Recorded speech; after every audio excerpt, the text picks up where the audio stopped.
Hello friends.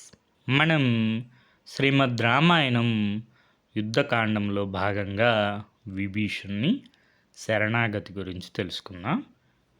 విభీషణుని అన్న రావణుడు విభీషణునికి శత్రువు అయ్యారు. రావణుని శత్రువు రాముడు విభీషణునికి మిత్రుడయ్యారు. తన శత్రువుకు శత్రువు తనకు మిత్రుడవుతాడు కదా. ఆ రాజనీతి ప్రకారం విభీషణుడు రావణుని శత్రువు రాముడి వద్దకు వెళ్ళారు. సముద్రం దాటి వానరసేన ఉన్న చోటికి వెళ్ళారు. ఆకాశంలో నిలిచి ఉన్న విభీషణుని నేల మీద ఉన్న వానర నాయకులు చూశారు. విభీషణుని పక్కన ఉన్న నలుగురు రాక్షసులను కూడా వారు చూశారు. వెంటనే ఈ విషయం సుగ్రీవునికి చెప్పారు. సుగ్రీవుడు కూడా ఆకాశంలో వెలిగిపోతున్న 5 రాక్షస వీరులను చూశారు. తన వానర నాయకులతో ఇలా ఆలోచించారు. ఆకాశంలో ఉన్నవారు రాక్షసులు, సందేహం లేదు. వారి చేతుల్లో ఆయుధములు కూడా ఉన్నాయి. వారు కవచములు ధరించి ఉన్నారు. వారు లంక నుండి మనల్ని చంపడానికి వచ్చి ఉంటారు. కాబట్టి మీరు సర్వసన్నద్ధంగా ఉండండి అని పలికారు సుగ్రీవుడు. వెంటనే వానరులు చేతికందిన రాళ్ళు, వృక్షములు, కొమ్మలు తీసుకొని వారిని ఎదుర్కోవడానికి సిద్ధంగా ఉన్నారు. రాజా, మాకు అనుమతి ఇవ్వండి, మేము వెంటనే ఎగిరి వెళ్ళి ఆ నలుగురిని హతమారుస్తాము అని పలికారు వానరులు. వానరులు వెళ్ళి తమ నాయకుడికి చెప్పడం, ఆ నాయకుడు తన వంక చూడడం, తన వారితో మాట్లాడడం, వానరులు తలా ఒక ఆయుధం చేత ధరించడం చూస్తూనే ఉన్నారు. విభీషణుడు, అతనికి విషయం అర్థమైంది. వెంటనే విభీషణుడు పెద్ద కంఠంతో సుగ్రీవునికి వానరులకు వినపడేటట్టు ఇలా అరిచారు. ఓ వానర వీరులారా! రావణుడు లంకకు రాజు, రాక్షసుడు. నేను అతని తమ్ముడును. నా పేరు విభీషణుడు. నా అన్న రావణుడు రాముని భార్య సీతను జనస్థానం నుండి అపహరించి తెచ్చాడు. దారిలో అడ్డుకున్న జటాయువును చంపాడు. సీతను అశోకవనంలో ఉంచాడు. ఆమెకు రాక్షస స్త్రీలను కాపలా పెట్టాడు. నా అన్న రావణుడు చేసిన పని నాకు నచ్చలేదు. అది తప్పు అని చెప్పాను. సీతను రామునికి ఇచ్చివేయమన్నాను. కానీ రావణుడు నా మాట వినలేదు. నన్ను అవమానించాడు. నన్ను రాజ్యంలో నుండి వెళ్ళగొట్టాడు. అందుకని నేను భార్యా బిడ్డలను వదిలి రాముని శరణు కోరి వచ్చాను. నా రాక గురించి రామునికి తెలపండి అని గట్టిగా అరిచి చెప్పారు విభీషణుడు.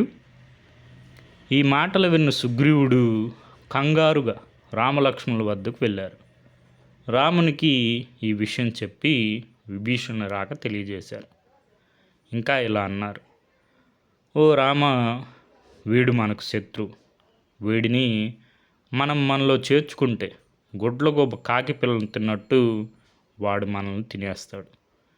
కాబట్టి ఓ రామ, బాగా ఆలోచించి ఒక నిర్ణయం తీసుకో. నీ నిర్ణయం మీద ఈ వానర వీరుల జీవితాలు ఆధారపడి ఉన్నాయి. శత్రువులు ప్రయోగించు మంత్రాంగములు, వ్యూహములు, గూఢచర్యము వీటిని గుర్తించి నిర్ణయం తీసుకో. వీరు రాక్షసులు, కామరూపులు, కపటోపాయములు తెలిసిన వారు అక్కడ మాయమై ఇక్కడ ప్రత్యక్షం అవుతుంటారు. వారి మాయలు మంత్రాలు తెలిసి ప్రవర్తించాలి. మనం వారిని అన్నటికీ నమ్మకూడదు. ఈ వచ్చిన వాడు రావణుని గూఢచారి అయి ఉంటాడు. వీడు మనలో చేరి మనలో మనకు విభేదాలు కల్పించి మనల్ని నిర్వీర్యులుగా చేయడానికే వచ్చాడు అని అనుకుంటున్నాను. లేకపోతే వీడు మనలో ఒకడుగా చేరి మన విశ్వాసం పొంది మన ఆనుపానులను, మన సైనిక రహస్యాలను తెలుసుకొని రావణునికి చేరవేయగలడు. ఓ రామ, ప్రస్తుతం విభీషణుడు అనబడే రావణ సోదరుడు తన 9 అనుచరులతో కలిసి నీ శరణు కోరి వచ్చారు. ఇతడు రాక్షసుడు, రావణుని సోదరుడు. రావణుని దగ్గర నుండి వస్తున్నాడు. ఇతన్ని ఎలా నమ్మడు? కాబట్టి వీరిని పట్టి బంధించి చంపివేయడమే ఉత్తమమైన మార్గం. తరువాత మీ ఇష్టము అని పలికి ఊరుకున్నారు సుగ్రీవుడు, రాముడు సుగ్రీవుడు చెప్పిన పలుకులు సావధానంగా విన్నారు. సుగ్రీవుని పక్కనే హనుమంతుడు, మిగిలిన వానర వీరులు నిలబడి ఉన్నారు. వారందరినీ చూసి రాముడు ఇలా అన్నారు: మన శరణు కోరి వచ్చిన విభీషణుని గురించి సుగ్రీవుడు చెప్పిన మాటలను మీరంతా విన్నారు కదా. మీరంతా నాకు మిత్రులు, శ్రేయోభిలాషులు. మీ మాటలు నాకు ఎంతో విలువైనవి. కాబట్టి ఈ విషయంలో మీ అభిప్రాయాలు తెలియచేయండి అని అడిగారు రాముడు. అప్పుడు హనుమంతుడు రాముని చూచి ఇలా అన్నారు: రామా, నీకు తెలియని విషయములు లేవు. మేమంతా నీ శ్రేయోభిలాషులం కాబట్టి మా అభిప్రాయాలు అడుగుతున్నాం. అది నీ మంచితనము, మాకు నీవు ఇస్తున్న మర్యాద. వానర నాయకులు ఒక్కొక్కరుగా తమ తమ అభిప్రాయాలు నీకు వినిపిస్తారు. ముందుగా యువరాజు అంగదుడు తన అభిప్రాయాన్ని వినిపిస్తారు అని అన్నారు. అప్పుడు అంగదుడు లేచి ఇలా అన్నారు: రామ, ఇతడు రాక్షసుడు. రాక్షసరాజు రావణుని వద్ద నుండి వచ్చాడు. ఇతని రాక సందేహాస్పదంగా ఉంది. ఇతన్ని నమ్మడానికి వీల్లేదు. కాబట్టి ఇతన్ని తొందరపడి మనలో చేర్చుకొనకూడదు. ఇతన్ని అన్ని విధాలా పరీక్షించాలి. ఎందుకంటే మనస్సులో కుటిలం పెట్టుకున్న వారు పైకి చాలా సౌమ్యంగా, నమ్రతగా కనిపిస్తారు. సమయం వచ్చినప్పుడు దారుణంగా కోలుకోలేని దెబ్బతీస్తారు. కాబట్టి మనం ఇతని పట్ల చాలా అప్రమత్తంగా ఉండాలి. ఈ విభీషణుడు మంచివాడైతే స్వీకరించవచ్చు. ఏమాత్రం సందేహం కలిగినా ఇతన్ని చంపివేయడమే యుక్తము అని పలికారు అంగదుడు శ్రీరామునితో. శరభుడు అనే వానరుడు ఇలా అన్నారు: రామ, ఇతన్ని పరీక్షించడానికి ఒక సూక్ష్మ బుద్ధిగల గూఢాచారిని పంపడం ఉత్తమమైన మార్గం. ఆ గూఢాచారి అతన్ని అన్ని విధములో పరీక్షించిన తర్వాత అతడు ఉత్తముడు అని తేలితే అతనికి శరణాగతి ఇవ్వవచ్చు. అతని ప్రవర్తన సందేహాస్పదంగా ఉంటే అతన్ని విడిచిపెట్టడమే మంచిది అని పలికారు శరభుడు. తరువాత జాంబవంతుడు లేచి ఇలా అన్నారు: ఈ వచ్చినవాడు నీ శత్రువు రావణుని తమ్ముడు. ఇతడు శాంతి కాలంలో రాలేదు. మనం రావణునితో యుద్ధం చేయు సమయంలో వచ్చాడు. కాబట్టి ఇతన్ని నమ్మడానికి వీలు లేదు అని అన్నారు.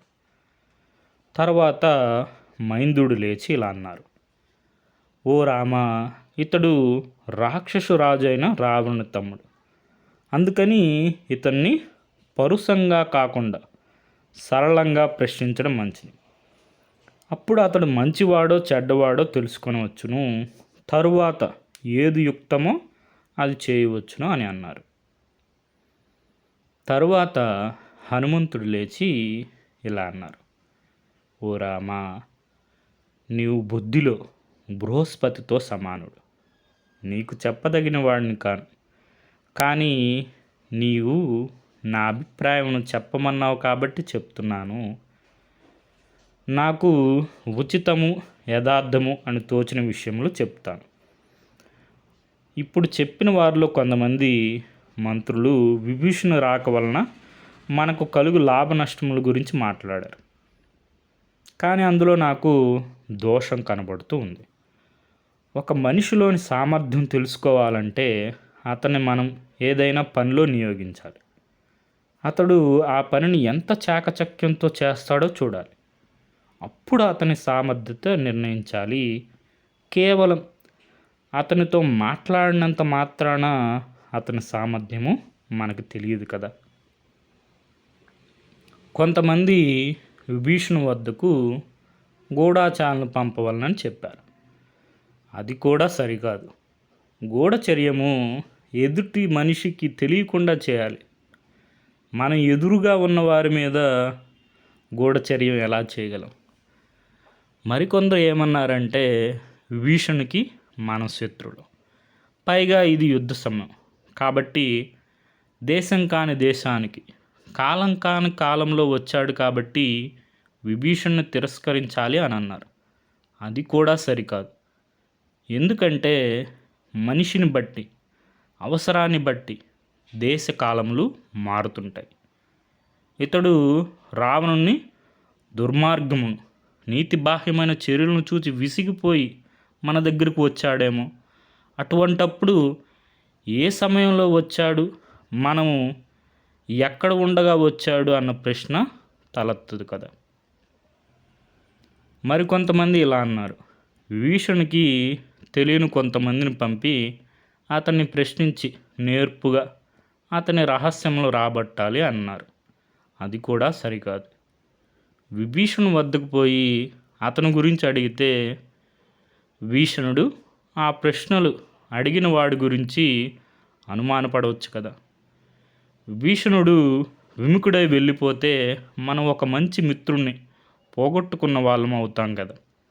ఓ రామా, ఎదుటి వాళ్ళు ఎలా మాట్లాడుతున్నారు, ఏ కంఠస్వరంతో మాట్లాడుతున్నారో, మాట్లాడేటప్పుడు ఎటువంటి హావభావాలు ప్రదర్శిస్తున్నారు సునిశ్చితంగా పరిశీలిస్తే తప్ప ఎదుటి వాళ్ళ మనసులోని భావాలను కనిపెట్టలేం. విభీషణుడు తన గురించి చెప్పినప్పుడు నేను అతన్ని నిశ్చితంగా పరిశీలించాను. అతని మాటల్లో ఎలాంటి దుష్టభావన నాకు కనపడలేదు. అతనిలో నాకు ఎలాంటి కపటము కనపడలేదు. పైగా మనసులో కపటి బుద్ధి కలవాడు అంత ధైర్యంగా మన దగ్గరకు రాడు. కాబట్టి అతని గురించి అనుమానపడవలసిన అవసరం లేదు. అదీ కాకుండా ఓ రామ, మనసులో భావాలను బయటపడకుండా దాచడం అంత సులభం కాదు. ఎందుకంటే మనసులో మెదులుతున్న భావాలను శరీరం బలవంతంగానైనా బయటకు ప్రకటిస్తుంది. విభీషణుడు సరైన కాలంలోనే మన వద్దకు వచ్చారు. తన అన్న రావణునితో విభేదించి వచ్చారు. తన అన్న రావణునికి శత్రువైన నీ వద్దకు వచ్చారు. నీ గురించి బాగా తెలుసుకొని నీ వల్ల ప్రయోజనం పొందడానికి వచ్చారు. నీవు వాలిని చంపి సుగ్రీవుణ్ణి కిష్కింధకు పట్టాభిషిక్తుని చేశావు. వాలిని చంపిన నీవు రావణుని కూడా చంపి తనను లంకకు పట్టాభిషిక్తుని చేస్తావనే ఆలోచనతో, ఆశతో భీషణుడు నీ వద్దకు వచ్చారు. లంకకు రాజు కావాలనే కాంక్షతోనే విభీషణుడు నీ వద్దకు వచ్చారు. అతన్ని మనం సక్రమంగా ఉపయోగించుకుంటే మనకు విజయం చేకూరుతుంది. కాబట్టి ఈ రాక్షసుడు విభీషణుడు నమ్మదగినవాడు, ఇతనిలో ఏ దుర్బుద్ధి లేదు అని నా భావన. తర్వాత మీ ఇష్టం అని యుక్తాయుక్తముగా పలికి కూర్చున్నారు హనుమంతుల వారు. ఇది మనకి శ్రీమద్ రామాయణం యుద్ధకాండంలో 17వ సర్గలో భాగంగా విభీషణుని శరణాగతి వృత్తాంతం. మూలం శ్రీమద్ రామాయణం సరళమైన తెలుగులో మొదలి వెంకట సుబ్రహ్మణ్యం గారు.